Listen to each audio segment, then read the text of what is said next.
Welcome back to another poker review. This time I'm going to buy in for 1,000, a little less than I usually do. But in seat 5 we have none other than the degenerate gambler himself, Ryan Depaulo. Let's get started. The very first hand I pick up is pocket nines. Now, generally with any pocket pair, I would always raise because you already have a pair, you're ahead of a lot of holdings, and you don't want to slow play it. Now, C8 calls with 8-6 of hearts, a suited one gapper. So I would call as well because it has potential, but seat 1 has 10 deuce. And I don't understand why he called, but more money to me because I flop a full house. Now you can see I have 99% chance of winning. There's no way I can really lose this now. So an ace comes and I have to bet something because I'm trying to put money in the pot, trying to get other people to put money, but it doesn't look like anyone really has anything and they don't look like they want to bluff at it. So both of these players fold and I'll just go ahead and take the win. Next, I get dealt the third best starting hand in the game. So what do? You raise, of course. Never slow play the ladies. So I make it 130, and Ryan Depaulo calls with pocket sixes, which I would call 2 because you're trying to hit a set with any pocket pair. Now, ace 9 and jack 9, I wouldn't really call with those hands because those are offsuit and you're really not going to hit too much with those. The flop comes out 10-6 deuce and I'm in trouble because I have an overpair and I bet, but Ryan Depaulo has trips and calls, setting the trap for me. This is why you always call a pocket pair, because in situations like these, this is what you want to be in. But the king comes on the turn. Now, my pair is no longer an overpair, so I check thinking he had a king, but he checks behind. So now the jack comes on the river and I check. I didn't really feel good anymore because of that king, but Ryan has something better. He has trip sixes.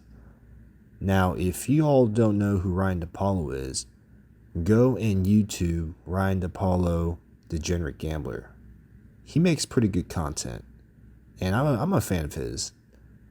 But he bets out 300, and I like the guy.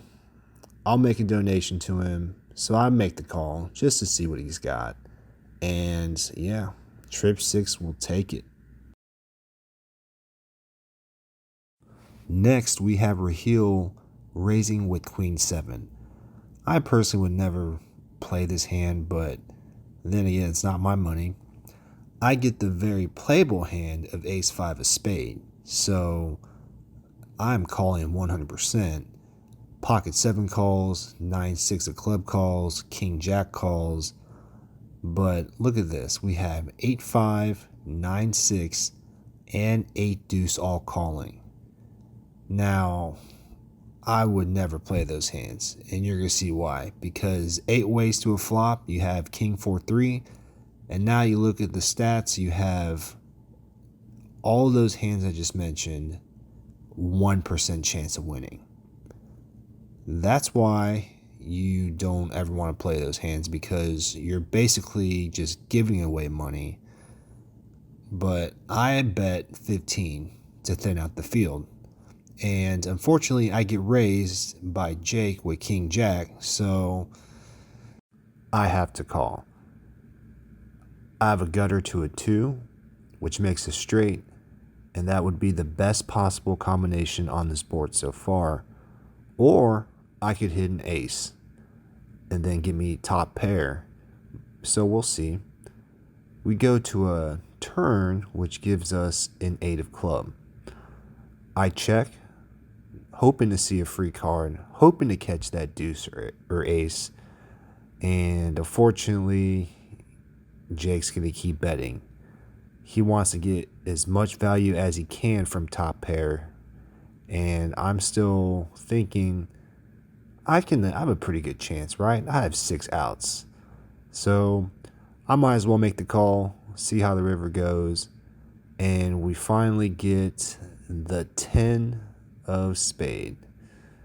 I missed everything, and I just go ahead and check, and he checks as well.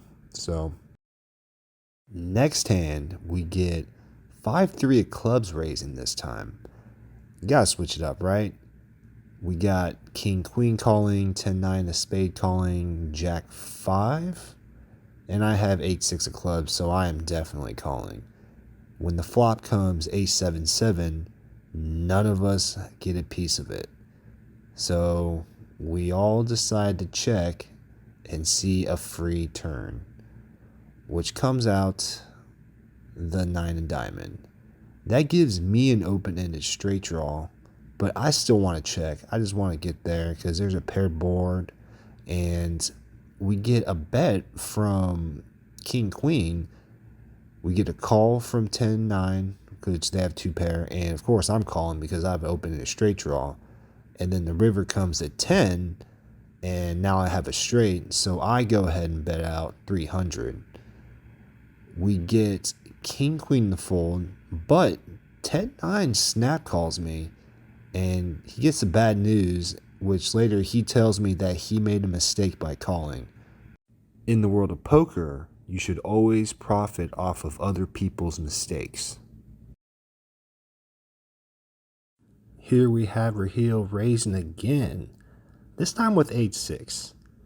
Yeah, so this is his first time on the stream. He just wants to get some action, so I understand. I was there. And I call with 7-3 of diamonds, but Justin G wakes up with pocket queens and 3 bets to 75. I would have done the exact same thing because you don't want other hands to come along to potentially crack your pocket queens. And raising would be the only choice in that situation. Now we get into C8 with 7 deuce. There is a 7 deuce game going on, so if you win with 7 deuce, everyone has to pay you $20. And Josiah is trying to see if he can win that bounty. But 3 ways to a flop of king queen 4 with 2 diamonds. I have a diamond draw, and Justin flops second best set and bets out 65. Now, Josiah's thinking, and pretty sure his 7 deuce is no good. He already knows that, but I make a raise. I want to see where I'm at, and I want to see if he calls. I want to get there with the flush. It's a weak flush, but nonetheless, I need 1 diamond. You can see that I have 7 outs above, and Justin G calls. I would call too. I'd absolutely call with trips, regardless of if it's the low end of the trips or the high end of the trips. Now Jack comes, and I check because I knew that he called with a pretty good hand, and now he bets out big. I'm thinking, what are my chances of hitting a diamond? Well, as you can see, it's 20% on the river. So do I really want to gamble 475 for a diamond? The problem is it could pair the board, and it would give Justin G a full house, only giving me a flush, so I'm not going to risk it. Next, we have Jake raising with H9 offsuit to $20, and Terrible gets 7 deuce. Remember how I was talking about the 7 deuce game where if anyone wins with 7 deuce, they get paid $20 from everyone? Yeah. He 3 bets to 135, indicating that he has a strong hand. And that's what you have to do when you have 7 deuce. You have to represent a hand that other people are not expecting. But I get pocket sevens, and I am calling for sure because I'm kind of losing and I want to make some money back. When the flop comes 6-9-4 with 2 clubs, I have second pair. I go ahead and check, but Terrible is trying to represent a strong hand by betting out 225. I have no choice but to call. So, because I have a backdoor club draw, and I want to see what comes next. Comes out king of club, so I'm 1 club away from a flush, but Terrible's not slowing down. He's betting big now, and I gave him more credit than he deserved. Maybe he had a flush, but I wanted to go all in deep down, but I just couldn't pull the trigger. Now we have Josiah with pocket sevens raising to $50. Pocket threes comes along, ace 9 offsuit comes along, and I look down at pocket eights. I'm kind of stuck some money, so I am absolutely coming along. When you're stuck money, you're trying to make all of that back by playing as many hands as you can. But when the flop comes 4 jack queen with 2 clubs, it doesn't look too good. But as you can see, I'm actually ahead of everyone right now. Raheel bets out 75, and I don't believe him. I'm going to go ahead and call because I want to get as much money back as I can from all of those losses that I've had so far. You get 2 of the others to fold, and the 10 comes on the turn, and he's still leading out. I didn't think he was good. I personally didn't care. I just wanted to call and play because when you're stuck money, you kind of play a little different, and this is no exception. I'm going to go ahead and make the call, and we see the river come out a 9. So now I have a straight. I'm going to just go ahead and check because any king would beat me. I'm not a big fan of ace jack, but when you get it, you have to at least raise. We have Ryan coming along with jack 10 of diamonds. I would have called as well. But Jake wakes up with ace queen, and he raises to 175. It's going to fold around to everyone, and I'm thinking, is my ace jack good? Most of the time, no. But like I said earlier, I'm stuck money, and I'm trying to get some money back. So I'm going to make the call, and that makes Ryan Depaulo come along as well. We're going to go 3 ways to a flop with $540 in the middle. The flop comes out ace king 8. We all hit this board. We all have a piece of it. Ryan needs a queen. I have an ace, so does Jake, but Jake's kicker is currently better than mine. He goes out and bets a little bit around what he initially bet pre-flop, which I'm thinking, okay, that's all right. I can call that. I still have an ace, but my kicker's kind of sus. I have no choice. I want to get some money back. I keep saying this. You play different when you are stuck, and it's just kind of hard to lay it down, as you can see.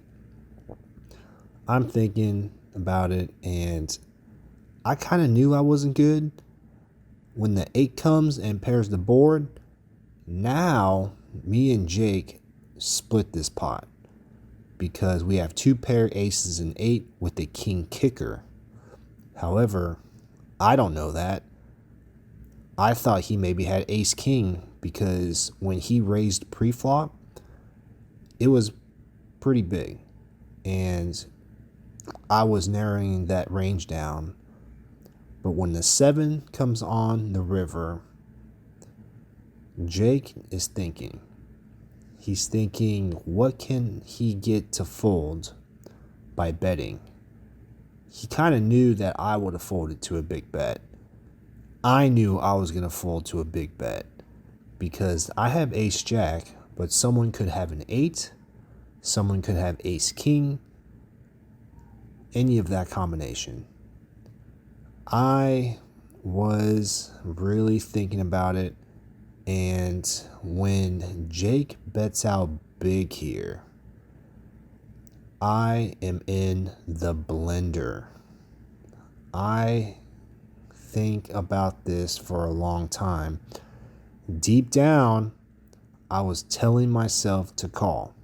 And it's, as you can see, I'm all in the call. I really wanted to, but I wanted to be conservative. I wanted to live to see another day. I thought he had ace king, and I didn't want to just give up all of my money just to be wrong. I'd rather save it and find a better spot next time instead of calling and potentially being wrong. And I go ahead and fold, which I should have called. I really should have called.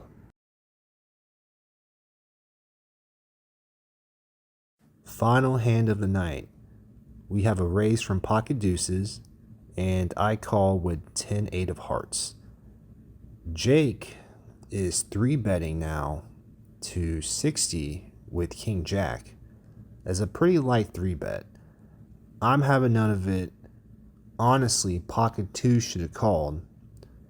With any pocket pair, I would call. I don't care. I'm calling because I'm kind of down money. I'm down a lot of money. Not bad, but I still have money there, as you can see. And we go to a flop of ace 8-5. I have second pair. I'm calling anything right now because I don't believe Jake. He can't always have it. You can't always have the best pair all the time. When the turn comes a deuce, you see what I mean? Pocket deuces should have called. And it goes check, check, because I wanted him to bet. And the river comes, goes check, check again. I show my cards, and I'm good. Post-stream, we all stuck around and played more. I lost another 800, totaling my loss to 2,200. Up to date, this is my biggest loss in poker. But it's not always about the money. It's about having fun and gaining the experience for your future wins. Because everyone loses and everyone wins in poker. I do not play cash games off stream anymore because I am typically a tournament player. And since I won't play off stream, these stats will be average and accurate to my play style. So far, I've been on 2 streams, and these are my stat averages. Thanks for tuning in, and I will see you in the next review.